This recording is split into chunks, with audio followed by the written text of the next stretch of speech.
Doctor দেখাইতে যেয়ে যে এতটা ঝামেলা পড়বো কখনো বুঝতে পারিনি। চলো আমার সাথে কি ঝামেলা হইলো ওইটা তোমাদের সাথে শেয়ার করতেছি। দেন এই তো এখানে 11টার দিকে রওনা দিয়ে দিয়েছিলাম। এখানে আমি একটা গাড়ির জ্যামে পড়ছিলাম, অনেক কষ্ট করে ছাড়াইছি জ্যামটা। এই গাড়ির জ্যামে প্রায় আধা ঘন্টার মতো আমি খাড়িয়েছিলাম। একদম অনেক কষ্ট হয়েছে খাড়িয়ে থাকতে, না পারতেছিলাম কোনো দিক যাইতে, না পারতেছিলাম সরতে আল্লাহতে।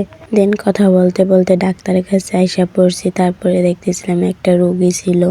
দেন আমি ডাক্তার দেখাইতে আসছিলাম 11:30টার দিকে আর এখানে। তারপর আমি 1:30টা পর্যন্ত ওয়েট করছি, তারপরে সিরিয়াল পেয়েছিলাম।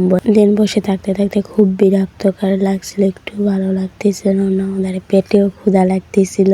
দেন অনেক অপেক্ষার পর সিরিয়াল পেয়েছিলাম। তারপরে দেখে আমি প্রায় 3:30টার দিকে বের হয়েছিলাম ডাক্তার দেখাইয়া। দেন যেমন ছিল পেটে ক্ষুধা, তারপরে পেয়েছিলাম না, গাড়ি হাঁটতে হাঁটতে পাও ব্যথা হয়ে গেছিল একদম। তারপরে ভাবতেছি রাস্তা কিভাবে কমবে, তাই সহজভাবে যেতেছি।